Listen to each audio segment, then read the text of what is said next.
Which brand has lost you as a customer? Super dry because my friend and I were once at a snowboarding festival and they were giving out free stuff like snow goggles etc.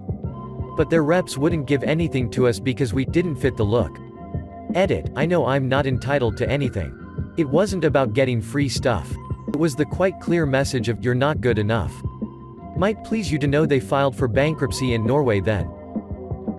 Victoria's Secret. In my 20s everything I owned was from VS. Over time I realized the quality was declining and the prices were absurd. I would have reactions to whatever they treated the fabric with and that was the last straw. I stopped buying from them. Edit, there's so many responses asking what I switched to. I like ThirdLove for bras. They have half sizes and as long as you don't remove the tag you can send back. I sent back 2 before I got my current fit. For underwear I like the boy shorts at Packed Apparel. I'm mindful of where my clothes come from and Packed was a choice I made a few years ago and am still happy with. You will have to be mindful of your washing cold water wash and tumble dry. I'm not in my 20s anymore so these things better suit my tastes and concerns. I have yoga pants in my closet nearly 10 years old from VS that are barely showing wear. Meanwhile the last 3 times I've been there I've worn my things out in less than a year. The quality has declined so much more than any other brand I've owned. Any brand that excessively advertises with 30-second unskippable ads has made me solemnly vow to never buy that product. Edit, thank you for the silvers. Edit, thank you for the platinum. I didn't expect this to blow up so much. Now let's hope some companies saw this. Also those awful only 1% make it to level 10 ads, I absolutely hate those. Spectrum. Worst customer service with a constant rising bill. Unfortunately some areas, like mine, are between that or AT&T 100 Mbps versus 10 Mbps only. Sprint. Recovering from surgery. Sedated in a hospital. Over 8 years ago. I had a pre-smartphone and no data plan. Accidentally pushed some sort of internet button that literally brought up Sprint's homepage. When the $450 bill arrived they refused to budge. I was within the 45-day cancel for full refund stage.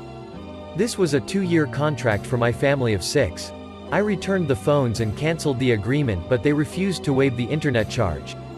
After talking on the phone with an escalation call center for over 4 hours I agreed to pay but vowed they would never see another penny from me. One of a very small number of companies with a lifetime blacklist. I've paid my replacement carrier nearly $20,000 in the meantime.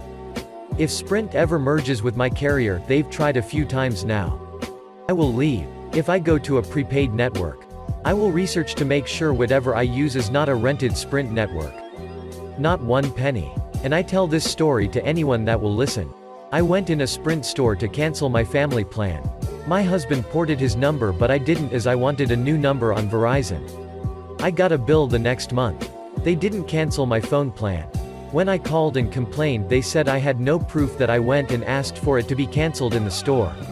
I talked to so many people and eventually someone accepted the fact that I hadn't used 1 minute of talk or data in the past month and that my husband's line was cancelled as an acceptable answer. They still made me pay like $25 and said they couldn't retroactively cancel my line but could make it inactive or something stupid that cost the fee. So annoying and dishonest. Bank of America. Finally quit them after being nickel and dimed, continuous $12 to $35 fees for 20 years. Much happier with a financial institute that is both cheaper for me and ethically less shady. Facebook lost me a couple years ago. The way they treat their users and their data was upsetting to me. I could almost feel the fake experience they were trying to build. And I hated it. Their complete lack of care about privacy is someone I also disliked. And so I decided to avoid them. Edit, stop saying, you're not a customer, you're its product. It's a service. Provided by a company. That I used. Stopped using FB over 6 years ago. Best decision I made. I made sure to unfriend every person and delete every post so as not to have an excuse to go back. I still use WhatsApp and Instagram which when I joined weren't owned by FB. So I guess I'm still in the loop. DoorDash after learning about the whole tipping situation. This article covers both of the reasons I canceled my account. The tipping model they had was skipping the drivers and going to the company. They instituted a new policy, but drivers are reporting that nothing has changed. They also had a pretty significant data breach in May 4, 2019 and didn't disclose until September 26, 2019. CNET.com. I will never buy Campbell's Chunky Soup ever again. When that brand was started I was hooked. I loved everything they made. They had this one that had like small little burger patties in it. Ducking delicious. I ate at least one can a week. It was my go-to lunch as an unattached young adult male. Then they changed the recipe. Their meat turned to sheet. Every soup had a layer of grease on it. It was disgusting. I stopped buying their product and sent them an email about how they lost a lifelong customer.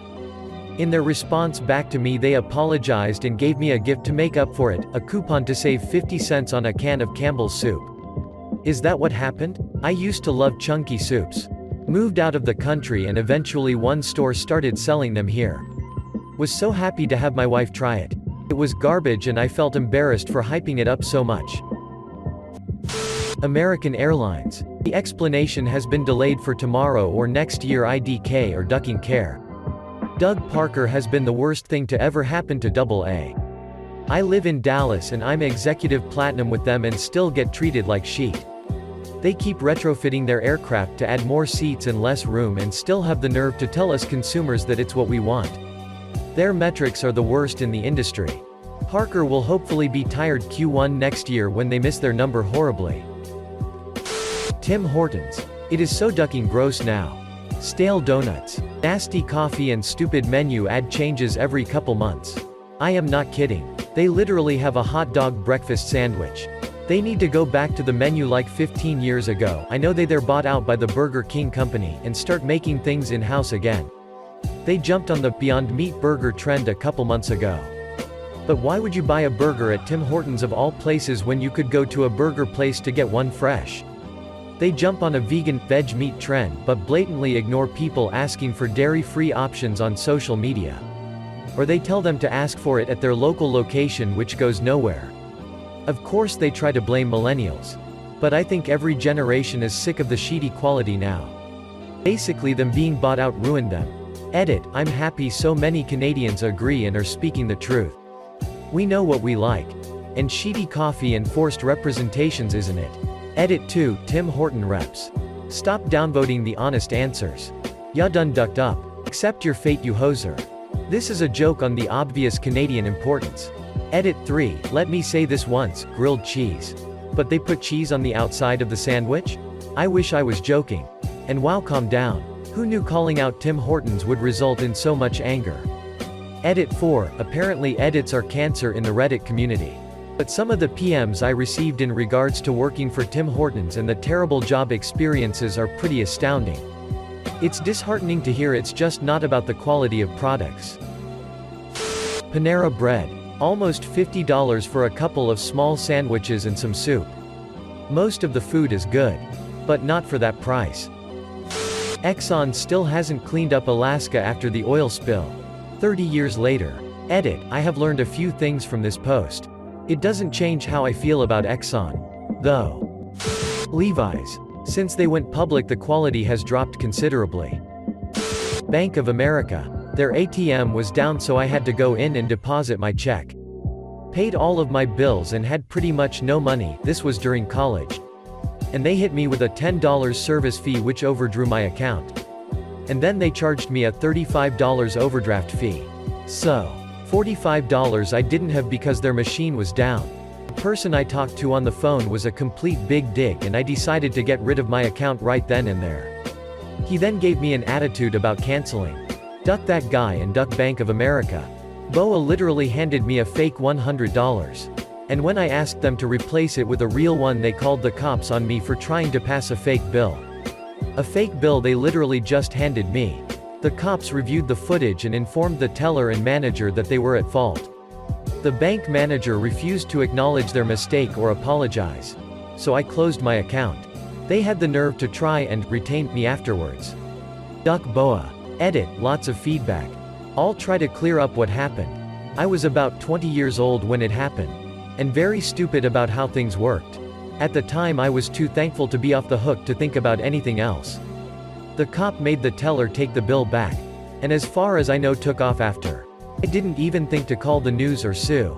The whole thing gave me pretty bad anxiety. So I went home and tried to forget about it.